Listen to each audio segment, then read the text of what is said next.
dans les mines artisanales, donc exposés au soleil, aux dangers de l'environnement et tout. Mais le pire, c'est qu'ils ne vont pas à l'école, donc l'éducation pose problème. Ça, c'est un sujet d'intérêt général.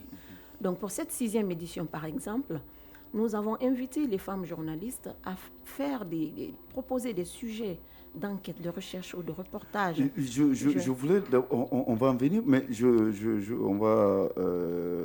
on ira forcément à ce volet. Oui. Mais pour le moment, comment vous procédez? C'est-à-dire, vous dites que vous mettez en place un jury? Oui, il y a l'appel à candidature. Il y a un délai pour soumissionner et Okay. après, il y a un jury. Comme à chaque fois, le jury, vous êtes membre du jury de cette 6e édition. Vous vendez la mèche? Oui, je vends la mèche et ça, il faut le rappeler et je le dis devant tout le monde. Hein. Vous devriez chercher à savoir à quelle sauce vous serez mangé face à un Ibrahima Traoré. Donc, nous procédons par la mise en place d'un jury qui est constitué de personnes ressources, de professionnels reconnus quand même dans les médias, mais aussi de représentants de la société civile comme représentants des lecteurs ou des auditeurs ou des téléspectateurs. Et ce jury est indépendant. D'abord, la fonction de membre du jury, elle est gratuite, elle est honorifique. Et le jury examine ces dossiers en fonction des critères professionnels. Et aujourd'hui, par exemple, on assistera à une délibération publique. En même temps que tout le monde, nous découvrirons les lauréates de la 6e édition. De la 6e édition, voilà. Je vous rappelle. Il y a également M. Alpha Kabine Doumbouya qui est membre de ce jury, également Mme Fatou Baldé. Voilà. Il y a Tanti Deka. Il y a Mme Kadiatou Kierno Diallo, qui était une grande journaliste d'agence. Voilà. D'accord. Je rappelle que vous êtes la présidente de l'Alliance Femmes et Médias AFEM et vous organisez aujourd'hui même la 6e édition du prix Adiatou So, ce concours qui récompense les femmes journalistes, les journalistes au féminin. C'est toujours pas évident hein, pour les journalistes, pour les femmes de travailler dans un monde vraiment dominé par les hommes. Alors, permettez-moi de souligner que déjà travailler en tant que journaliste dans notre pays, ce n'est pas facile. Ce n'est pas parce qu'on tue tous les matins des journalistes, non, mais les conditions économiques et même les conditions sociales, la précarité des journalistes est telle que ce métier, il n'est pas évident.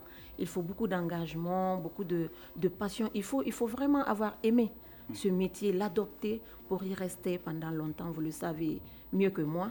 Et dans un monde où les hommes sont plus dominants et que même les hommes ont du mal à tenir économiquement, quand je prends les managers de presse, ceux qui ont des entreprises de presse, et que les journalistes qui sont employés dans ces entreprises, les hommes eux-mêmes ont du mal à se faire une place économiquement, la femme ou les femmes subissent triplement les conséquences de cette précarité parce que un manager de presse, il a besoin de résultats tout de suite. On a beaucoup de considérations. Oui, la femme, elle va avoir un enfant, elle va être en congé, elle va s'absenter. Mais j'invite quand même les gens à essayer de mettre un peu d'humanisme. Je ne commande pas, mais nous sommes dans un monde où il faut reconnaître que être femme, c'est être femme. Oui. Être homme, c'est être homme. Ce n'est pas une tare. Hein, voilà, c'est pas une tare, c'est un fait. Parce que sans les femmes aujourd'hui, il n'y aurait pas d'enfants, il n'y aurait pas de monsieur. Mais est-ce que vous ne pensez pas aussi que le problème pourrait venir aussi des femmes, c'est-à-dire de leur niveau de compréhension des choses, je vais le dire ainsi, parce que le plus souvent, c'est très rare de voir une femme, peut-être secrétaire générale de rédaction ou rédactrice en chef. Ce n'est pas parce que peut-être que les hommes, le patron ne veut pas, mais est-ce qu'il y a la capacité vraiment pour qu'elle puisse diriger des rédactions? Monsieur Traoré, je vous confirme et je vous dis qu'il y a beaucoup de compétences, beaucoup de capacités. Vous savez, nous sommes tous le fruit de notre environnement, de notre société. Nous sommes des Africains en premier, nous sommes des Guinéens. Nous sommes dans une société où déjà, en termes généraux, une femme, c'est toujours après un homme. La parole d'une femme, même la crédibilité de la voix d'une femme, c'est toujours après celle d'un monsieur. Et donc, les femmes, à mon avis, se retrouvent dans une situation où elles deviennent résignées. Hein, elles sont même, c'est-à-dire, en éducation, on dit que la pédagogie, la répétition, elle est pédagogique. Donc, ce phénomène, il est tellement répété, il est tellement présent dans toutes les habitudes. À la maison, quand le garçon il joue au foot, la fille qui a quitté l'école doit faire la vaisselle et tout, alors que c'est des tâches qui font le bénéfice de tous les enfants de la maison. Ou pour aller en soirée, le garçon il a la permission, la femme elle n'a pas la permission. Oui, même en question excusez-moi, la morale, on veut que la femme elle soit le garant de la morale. Écoutez, nous sommes tous des êtres humains et parlant du contexte guinéen, nous avons fréquenté les mêmes écoles. Et vous pensez que les femmes sont vraiment capables de diriger les salles de rédaction? Elles sont capables, il suffit de les mettre à la tâche. En fait, il faut que l'habitude, elle s'installe. Que les gens ils pensent que si dans ma rédaction, je constate que telle personne a du potentiel, mais je lui confie la responsabilité. De toute façon, chez nous, ici en Dimba, les femmes sont plus braves, hein, honnêtement, je vous le dis. Écoutez, brave, souvent, ce qualificatif, parfois, il me gêne. Elles sont braves ou compétentes? Compétentes, les deux, à la fois. Voilà, merci. Vous savez, de toute façon, la bravoure aussi, c'est une qualité pour un journaliste. C'est pourquoi je dis, quand un homme, il fait 5, c'est très normal. Mais une femme, pour se mesurer à lui, doit faire 25. Parce que l'homme, quand il travaille bien, c'est normal. C'est monsieur le journaliste. Quand c'est la femme, mais cette fille-là, elle est brave, hein, elle se bat. On dirait que ça sortait de l'ordinaire. Mais non. C'est pas dans ce sens, je vous le dis. Alors, quelle est la particularité de cette édition du prix Adia Tousso? Alors, l'édition de cette année. La particularité de la 6e édition, permettez-moi de rappeler que le prix Adia Tousso, quand il a commencé, le jury récompensait de façon classique 4 reportages. Même si le jury n'était pas obligé de décerner tous les prix. Parce que tout dépendait de la qualité. Je me rappelle d'un jury où il y a eu un seul prix. Oui. Il y a des jurys où il y a eu où il y avait que 2 prix parce que le jury a estimé que la qualité des travaux soumis à son examen qu'il y avait un défaut. Et donc, pour cette année, notre démarche, nous évoluons. Nous avons décidé d'inclure désormais les techniciens d'antenne. Parce que, regardez, un travail journalistique, un produit fini, nous sommes dans ce studio Dimba, Ben Daouda Sylla, nous parlons, notre voix, elle porte loin, mais parce que dans l'ombre, il y a des hommes qui font le travail. Il y a des techniciens qui travaillent dans l'ombre. Tout le monde voit Ibrahima Soli Traoré, tout le monde m'entend, mais personne ne sait qui est derrière. Ouais. Voilà. Et donc, il y a beaucoup de personnes comme ça. Ouvrière. Voilà. Il y a beaucoup de personnes comme ça qui sont dans l'ombre des médias, qui sont vraiment le socle du fonctionnement de ces entreprises, qui sont vraiment des artisans de la transmission de l'information. Donc, je pense qu'il faut essayer de valoriser tout le monde. Parce que moi, il y a 10 ans, 15 ans, dans mon quartier, quand il y a une dame qui a dit « Ah, il paraît que tu es journaliste ». J'ai dit « Oui, je suis journaliste ». Elle était étonnée parce qu'elle ne me voyait jamais à la télé. Oui. Je lui ai dit « Mais le journalisme ne se limite pas à venir parler à la télé. Il y a beaucoup de choses à faire dans une salle de rédaction qui dépassent cette visibilité, ce phénomène de téléstar ou radiostar. Donc, il va y avoir un prix pour les techniciens d'antenne, un prix technicien radio et télévision, photographe de presse, caméra woman. Et le jury a le droit cette année de décerner 2 prix. C'est vraiment son pouvoir discrétionnaire pour une spécialiste de l'archivage et de la documentation, parce que c'est aussi un pilier. Oui. Voilà, et ce sont des métiers dont on parle peu. Voilà, c'est les métiers de l'ombre. Mais également une pionnière.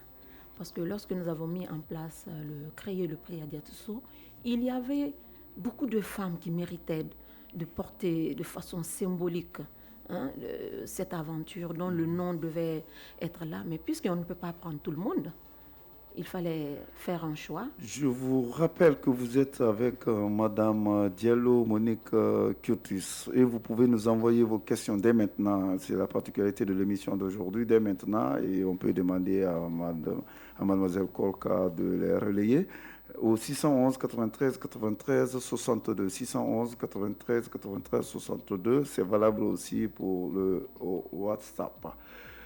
Alors, Madame Diallo, oui. Quelle a été la plus grande réussite de ce concours? Pour nous, depuis le départ. Pour nous, la plus grande réussite de ce concours est que les femmes prennent conscience de la situation et qu'il y a beaucoup plus d'engagement social au niveau des femmes, mais aussi d'engagement professionnel. En 2015, il y avait une étude de base du paysage médiatique guinéen. On parlait sur le terrain de 30% de femmes qui travaillaient sur le terrain. Il était également mentionné dans les résultats de cette étude que 95% des postes managériels au niveau des médias étaient occupés par des hommes. Mais aujourd'hui, lorsque vous regardez sur le terrain, il n'y a pas une étude plus récente que l'étude de 2015. Je pense que ça a beaucoup évolué. Ça a beaucoup évolué. Les médias se féminisent. Les médias se féminisent. Pour autant, cette féminisation ne devrait pas se limiter à un feu de paille. Ce n'est pas parce qu'il y a beaucoup de femmes dans les médias que les femmes se portent bien. Non. D'accord. Ce n'est pas le nombre qui compte. Ce n'est pas le nombre qui compte. Ouais. Il y a beaucoup de femmes, mais c'est la participation. Je parle toujours d'influence éditoriale. Dans une rédaction donnée, qui décide de ce qu'on met à la une d'un journal, par exemple? Qui? L'avis de qui compte? C'est-à-dire, l'avis le plus pertinent, même s'il peut être biaisé dans une rédaction, viendra de monsieur le rédacteur en chef ou de... Donc, madame la rédactrice en chef, ce n'est pas courant.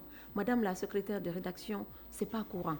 Donc, c'est pourquoi je dis, le regard des femmes ou même la prise en compte du potentiel des femmes, on ne le ressent pas dans les médias. L'autre aspect de notre combat, c'est la diversité de voix dans les médias. Lorsque vous écoutez un peu la radio, que vous lisez les colonnes des journaux, les personnes interpellées, questionnées ou interrogées ou interviewées, sur 10 personnes, peut-être vous avez 9 messieurs et une seule dame. Même les acteurs, les experts cités dans les articles, souvent, on court tout de suite. Mais cela ne dépend pas quand même des hommes. Cela ne dépend pas des hommes. Mais le journaliste, il cherche. Cela ne dépend pas des hommes. Le journaliste, il est téméraire, il cherche, il va chercher des personnes. On écoute tout le temps les mêmes personnes à la télé, tout le temps les mêmes personnes à la radio. Et si les femmes se contentent de ces seconds rôles? Les femmes ne se contentent pas. Allez vers les femmes. Parce que le journalisme, c'est un travail de terrain. Le journalisme, c'est un travail de contact. On fouille. Pourquoi on court après une source et la même source tous les jours? Mais il faut aller vers d'autres personnes. Oui. Surtout, les médias, vous savez, il y a un paradoxe. Les médias dénoncent beaucoup de choses. Ils sont les premiers à dire que, voilà, évidemment, le train qui arrive à l'heure, tout va bien, mais quand le train, il n'arrive pas à l'heure, quelque chose ne va pas, ou un être humain a mordu le chien, ben voilà, ça c'est du chaud. Là, c'est la journaliste qui parle. C'est du lourd. C'est la journaliste qui parle. Mais au sein des médias, on ne sent pas la démocratie. On ne sent pas la démocratie parce que la diversité de voix, quand je parle de diversité, pas seulement des femmes, mais l'inclusion sociale, femmes, hommes, personnes porteurs de handicap, minorités sociales, albinos, tout ce que vous pouvez imaginer, on devrait retrouver ça dans les entités qui estiment qu'ils sont les premiers garants de la démocratie. Est-ce que mademoiselle Kroka, vous avez une question question d'auditeur pour... Oui, justement, il y a eu quelques auditeurs, surtout des auditrices qui ont réagi au 611 93 93 62. Nous avons Ousseinatou qui nous écrit de Kipé. Elle demande donc à notre invité, et puis elle commence par apprécier l'émission, que c'est la première fois qu'une femme passe et qu'elle souhaite que ça continue. Donc, elle pose la question à l'invité, savoir... pourquoi d'ailleurs le nom Adia Tousso pour ce prix? Alors, pourquoi le nom de Adia Tousso pour ce prix? Lorsque nous avons émis l'idée d'améliorer l'image des femmes de médias, et de valoriser leur travail et de vraiment libérer leur potentiel, nous avons dit, on va créer un concours de reportage. On va créer l'émulation.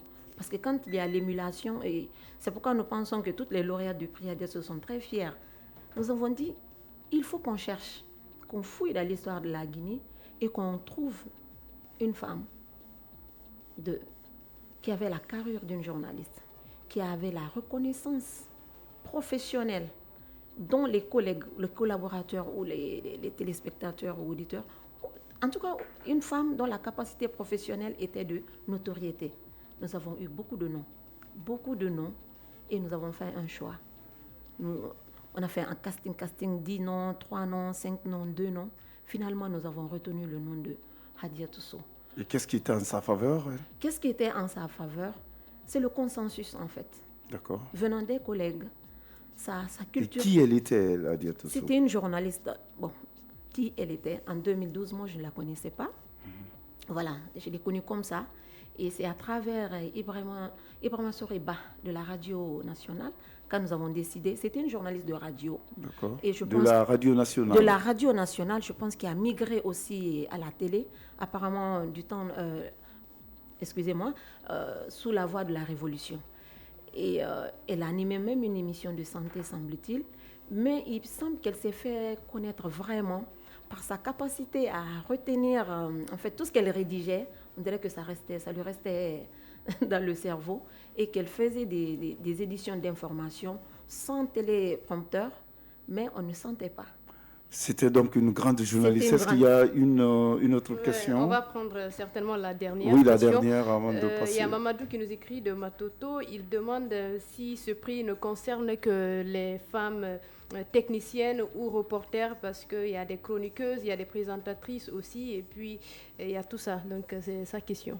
Alors le prix Hadiatou Sow concerne uniquement les reportages et les techniciennes d'antenne. En tout cas, il porte forcément sur une œuvre, un produit, un contenu médiatique diffusé. Pour l'instant, nous ne récompensons pas les présentateurs ni les présentatrices. Merci Madame Diallo Monique Curtus, vous restez avec nous. L'actualité oblige, on va donc, comme annoncé dans l'émission, on va appeler Monsieur Oye Biavogui, qui est le secrétaire général par intérim du PDG RDA. C'est pour prendre ses commentaires, sa réaction après le nom donné à l'aéroport international de Conakry, le nom de Sékou Touré donné à l'aéroport international de Conakry. Alors. Face à Ibrahima Traoré, homme ou femme politique, spécialiste, célébrité ou simple homme de la rue, joue carte sur table. C'est du lundi au vendredi à partir de 10h sur Ndimba Radio. Carte sur table. Ibrahima Traoré. Face à Ibrahima Traoré, homme ou femme politique, spécialiste, célébrité ou simple homme de la rue, joue carte sur table. C'est du lundi au vendredi à partir de 10h sur Ndimba Radio. Carte sur table. Ibrahima Traoré. Face à Ibrahima Traoré, homme ou femme politique, spécialiste, célébrité ou simple homme de la rue, joue carte sur table. C'est du lundi au vendredi à partir de 10h sur Ndimba Radio. Carte sur table. Ibrahima Traoré.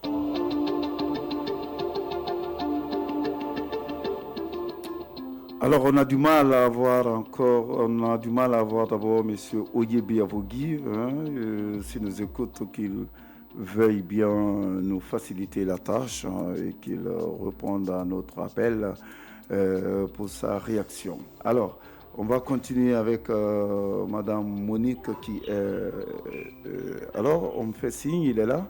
Non, il n'est pas là encore. Alors, Madame Monique Curtis, qu'est-ce que vous avez le plus regretté dans l'organisation de ce concours? Regret. Ouais, regret. Ce que je peux regretter, peut-être, si parfois la lenteur ou l'hésitation de certains partenaires, de certains sponsors à s'impliquer dans ce genre d'initiative, à sponsoriser ce genre d'initiative. Parce que, vous savez, nous, le prix Hadiatou Sow, lorsque nous avons commencé, nous avons mis en avant l'émulation, mais aussi le renforcement de capacités et surtout les capacités de production. Nous sommes conscients du niveau de précarité de beaucoup de médias parce que moi, je l'assume, je le dis souvent, la subvention qui est attribuée à un média, je ne sais pas, ça paye combien de mois de salaire? Est-ce que pour certains, ça supporte? Répondez-moi parce que je ne sais pas. Non, je ne sais non plus pas. Est-ce que ce que vous recevez annuellement comme subvention apportée aux médias vous permet de mettre les conditions de Mais travail. là, elle se croit journaliste, c'est elle qui est en train de m'interviewer. Non, madame, c'est vous qui êtes en train... Merci. Voilà, Non, je suis l'intervieweur ici. Non, j'essaie juste de relever que c'est une situation que vous pouvez comprendre également. C'est pourquoi souvent nous avons donné des ordinateurs comme récompense. Nous avons donné des enregistreurs à la pointe de la technologie. C'est pour renforcer et favoriser vraiment, mettre les journalistes dans des conditions de production valables. Mais parfois, vous voyez des sponsors dans certains événements, je ne dis pas que ça n'en vaut pas la peine, mais quand ils mettent 10 000 francs dans certains événements et qu'ils viennent mettre 1 000 francs dans quelque chose qui va impacter la carrière de toute une génération, mais aussi qui est d'intérêt public. Parce que je le dis souvent, on dit « Ah, les journalistes, le mauvais journaliste, la presse, c'est du n'importe quoi ». C'est souvent les gens qui ne payent pas leurs factures dans les médias, qui veulent des choses gratuites, mais qui ont beaucoup de temps pour critiquer ce qui se fait. Donc, je pense que la responsabilité sociale d'une entreprise aussi, ce n'est pas seulement d'être dans de l'événementiel, c'est sa capacité à associer son image à des aventures qui peuvent impacter toute une génération. Vous regrettez donc de n'avoir pas été accompagné? Non, là, nous avons été le plus souvent accompagnés, mais dans certains cas, nous sommes allés sans sponsor, mais nous avons tenu. Mais il y a eu des sponsors dans plusieurs éditions que je ne peux pas les citer ici. Heureusement que ces personnes-là étaient là, mais ça a été vraiment des opérations de sauvetage de dernière minute. Et comme on dit, alhamdoulilah, cette fois-ci, vous êtes bien accompagné. Alhamdoulilah, l'être humain est insatiable, mais nous devons rendre grâce à Dieu et remercier nos sponsors. Si vous permettez, je pourrais les citer. Mais sinon, je vous comprends et c'est votre droit. Je ne vous le permets pas parce que merci, c'est votre droit. Vous en faites un peu trop, madame. Hein. J'en fais trop. Vous en faites un peu trop. J'en fais trop. Ah, mais on non. parle de prix, vous ne nous payez rien et vous voulez faire de la publicité chez nous. Mais allez, on vous le concède. Allez-y. Parlez-nous de vos sponsors. D'accord. En tout cas, merci. Okay. Donc, dans le cadre de cette 6e édition, nous avons eu l'accompagnement, vraiment une présence de Kamsar Petroleum, mais aussi de la Lonagui, également de Sogibek et les boissons Salam. Et nous avons d'autres partenaires qui ont fait des dons en nature. Évidemment, quand je parle de sponsoring, je ne peux pas vous donner tous les détails. Nous avons des dons en nature, des dons en espèces. Tout cela concourt à la matérialisation de la cérémonie. Il y a également l'agence de communication SACOM. Donc voilà, c'est pourquoi vous voyez... Merci à tous ces sponsors. Et ça se passera où? Ça se passera au Primus Kaloum, Hôtel Kaloum, qui est aussi un sponsor, ça il faut le dire. Aujourd'hui, c'est à partir de quelle heure? À partir de 16h, monsieur. À partir de 16h, vous restez encore avec nous. On va faire une nouvelle tentative. Non, cette fois-ci, nous allons chercher à avoir Dr Amadou Tunkara, chargé de communication de l'association des victimes de Kambouaro, parce que M. Béavogi Oye nous a faussé compagnie. Alors, est-ce que ça marche avec Dr Tunkara?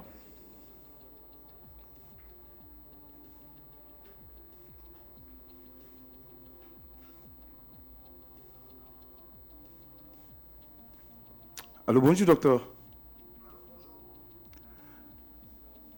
Bonjour docteur Tunkara, on a du mal un peu à vous entendre. Vous nous entendez, vous? Nous, on a du mal un peu à vous recevoir. Mais on va y aller comme ça, comme vous nous recevez très bien. Alors, docteur, vous êtes chargé de communication de l'association des victimes de Kambouaro. Effectivement. Voilà, parfait. Ici, ça marche. Alors, quel commentaire faites-vous des 2 derniers actes pris par le colonel Doumbouya du CNRD en faveur de la famille Sékou Touré? On leur a retourné, à la famille, on lui a retourné les villas à Bellevue, mais désormais, l'aéroport de Conakry s'appellera Ahmed Sékou Touré. Oui. Alors, quel commentaire faites-vous? Permettez-moi de vous dire que c'est des questions extrêmement importantes que vous posez. OK. Elles sont aussi importantes que l'avenir du pays a été influencé par ces questions. Sékou Touré et ses compagnons, ils ont pris le pouvoir. Sékou Touré et ses compagnons, leur objectif c'était le peuple. L'idéologie c'était le peuple. Ils se battaient tous pour le peuple. Il y a des compagnons de Sékou Touré qui ont donné plus que la case de la Bellevue à la Guinée, qui ne réclament pas. Et là, Mamadou Fofana a donné la commune de Dixine, le terrain, la permanence fédérale, il a conçu, il a donné à l'État guinéen. Ces enfants ne réclament pas aujourd'hui la commune de Dixine. Foriba Keïta a donné les ambassades de Guinée à Paris et à Dakar, à la Guinée. Les enfants de Foriba Keïta, comme c'est leur papa qui a donné ces biens, ils ne réclament pas. Sékou Touré a mis à la disposition de l'État guinéen les cases Bellevue. L'État guinéen a construit les cases. L'État guinéen a modernisé les cases. Aujourd'hui, les enfants, la famille de Sékou Touré réclame les cases. C'est pour eux. Mais en principe, l'idéologie de Sékou Touré, qui n'était pas basée sur l'enrichissement, l'idéologie de Sékou Touré qui a appauvri les Guinéens, la famille de Sékou Touré ne devait pas réclamer ces cases parce que les compagnons de Sékou Touré ne s'étaient pas enrichis. Aucun compagnon de Sékou Touré ne s'était enrichi dans le vrai sens du mot.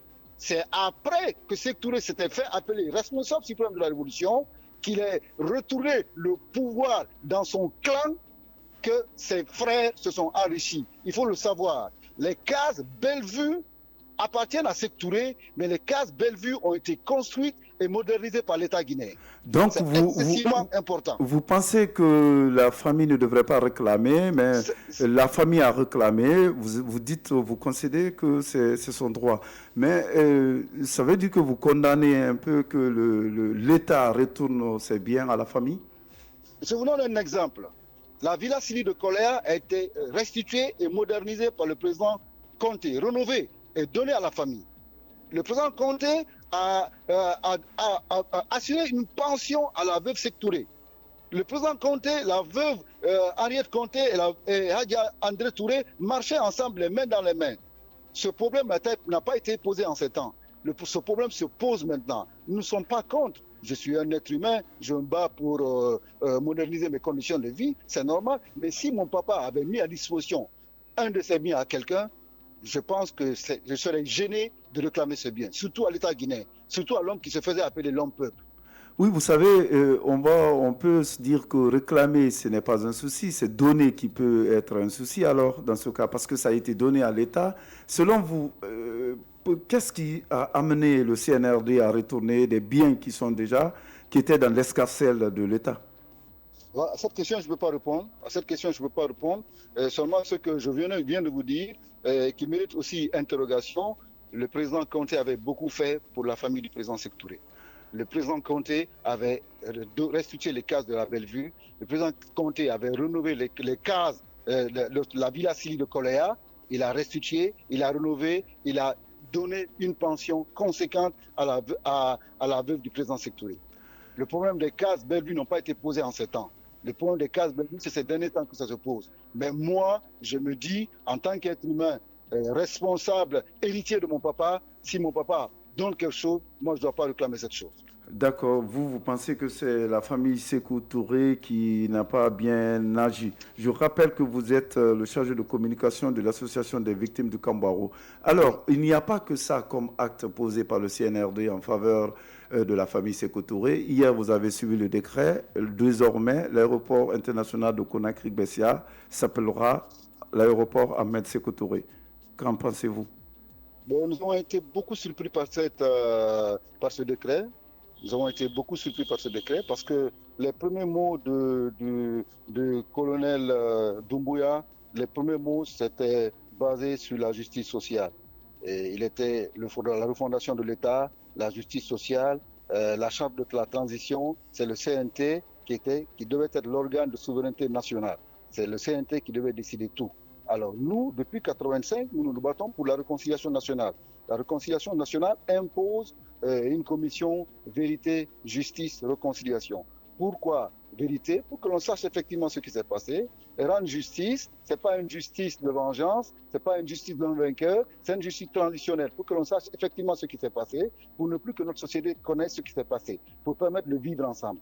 Donc, le président Alpha Condé avait mis sur pied une commission provisoire de la vérité, justice, réconciliation. Cette commission avait été financée par les organisations onusiennes et a fait une enquête sur le plan national par rapport à la réconciliation nationale. Un rapport a été édité, un rapport a été publié, ce rapport existe. Notre combat, depuis 1985, on souhaiterait qu'il y ait une suite dans les actes. Après cette commission provisoire, que l'on ait aujourd'hui une véritable commission de réconciliation nationale pour que l'on débatte de notre passé, pour que l'on sache ce qui s'est passé, pour éviter au pays d'avoir à sa tête un dictateur, un manipulateur, un tyran, un criminel. C'est ça l'objectif. Vous êtes très dur, docteur Tunkara. On le comprend, mais vous ne pensez pas que ces deux actes posés concourent à apaiser un peu, nous mènent vers la réconciliation? Est-ce que ce n'est pas peut-être cela un peu qui a guidé les actes du CNRD? Je souhaite que l'on abonde dans le cadre de la justice.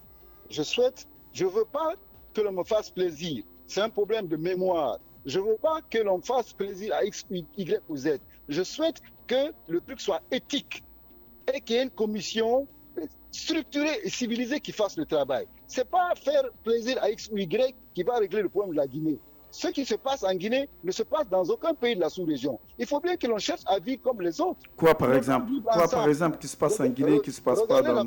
Regardez aujourd'hui ce qui se passe au niveau des réseaux sociaux. Les communautés qui sont opposées les unes contre les autres. En 1958, il y avait une famille. En 1958, la Guinée représentait une nation. Et les compagnons de l'indépendance l'avaient réussi. Mais de 1958 en 2021, c'est un recul en matière d'unité nationale. Mon objectif, moi, c'est l'unité nationale. Maintenant, la question, vous ne pensez pas que ces deux actes concourent un peu à cette unité nationale qui apaise un peu les cœurs? Je me reprends. Un acte, l'État assume. L'État prend des actes pas pour faire plaisir. D'accord. Ce que nous réclamons, ce que nous demandons, ça a eu lieu dans beaucoup de pays. En Côte d'Ivoire, au Togo, au Maroc. Dans beaucoup de pays, il y a eu la commission vérité, justice, réconciliation. On n'invente pas la roue. Il faut bien que l'on s'asseye pour dire ce qui s'est passé. Oui, toi tu as fait ça, c'est bon. Oui, toi tu as fait ça, c'est pas bon. On ne cherche pas à te juger, on ne cherche pas à te blâmer. Mais que tu saches ce que tu as fait, c'est pas bon. Mais tu ne peux pas faire du mal et après que la lumière soit jetée sur toi comme si tu étais le meilleur. C'est que tu as amené le pays à l'indépendance. Il a amené le pays à l'indépendance, c'est incontestable. Mais la gestion de l'indépendance a été catastrophique. Ok, docteur, oui. Dernière question. Est-ce que vous pensez que le CNRD est dans une démarche de réhabilitation de Feu Ahmed Sékou Touré? Je ne souhaite pas que ce soit fait de la façon. En plus, j'insiste sur le fait qu'il faut que ce soit fait de façon éthique, de façon équitable, que ce ne soit pas une décision unilatérale, que la refondation de l'État soit vraiment une réalité. On ne peut pas avoir des victimes de l'État et que les gens qui sont responsables de ces violations sur les populations, qui les jettent la lumière pendant que les victimes sont dans les fosses communes. Est-ce que c'est une façon pour vous de dire que appeler l'aéroport de Conakry Ahmed Sékou Touré n'est pas éthique? Le président Sékou Touré ne mérite pas cet honneur. Merci. Le président Sékou Touré, jusqu'à preuve de contraire, il a commis des crimes. Et celui qui a commis des crimes, c'est un criminel. Et si nous donnons tous les honneurs à un criminel, c'est que le crime va continuer dans notre pays. C'est dommage. Merci, docteur Amadou Tunkara. Vous êtes le chargé de communication de l'association des victimes de Kamboaro. Merci d'avoir joué carte sur table avec nous. Merci et on revient dans ce studio Ben Daouda-Silla.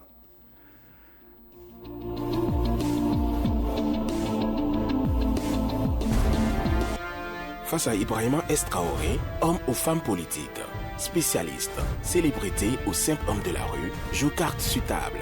C'est du lundi au vendredi à partir de 10h sur Ndimba Radio. Carte sur table, Ibrahima Traoré. Notre invitée dans ce studio s'appelle Madame Diallo Monique Curtis. Elle est la présidente de l'association Femmes Alliance, c'est cela? Alliance Femmes et Médias. Alliance Femmes et Médias, voilà, excusez-moi.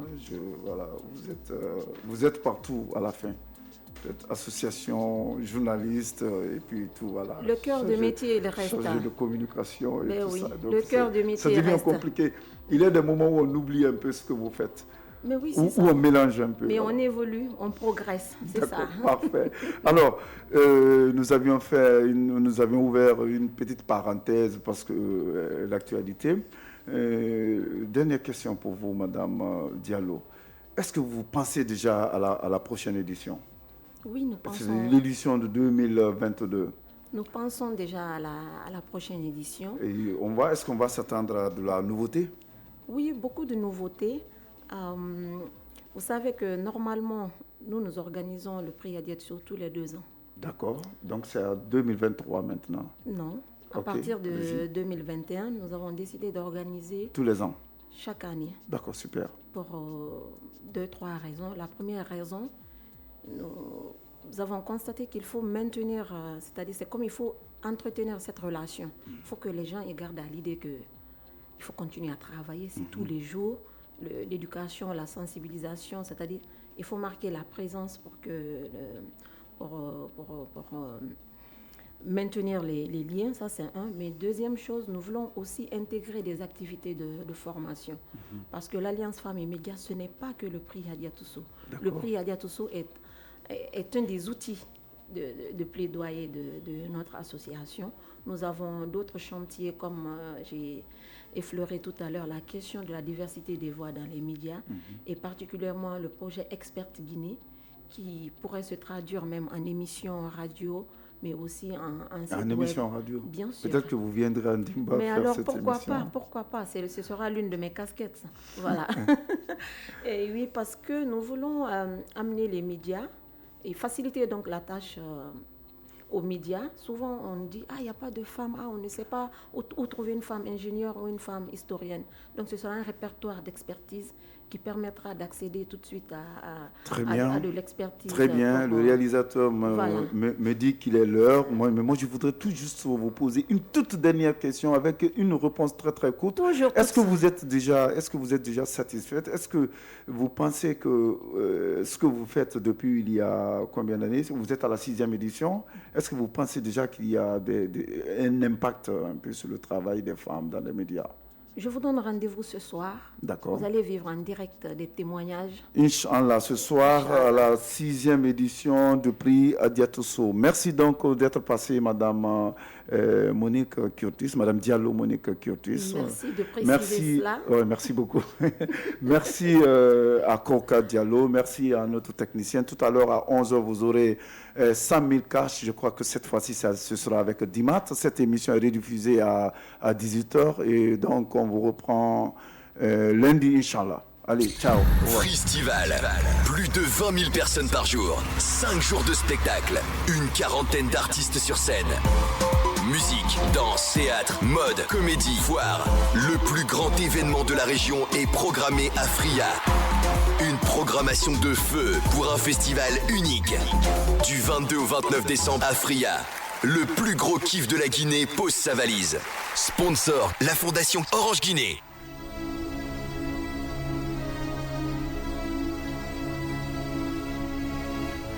Ndima Radio 100.1 FM. Du lundi au vendredi. De 6h30 à 9h, réveillez-vous avec Ndimba. Info, jeux, horoscope, éducation civique et morale, sécurité routière, actu people, culture, l'éditorial.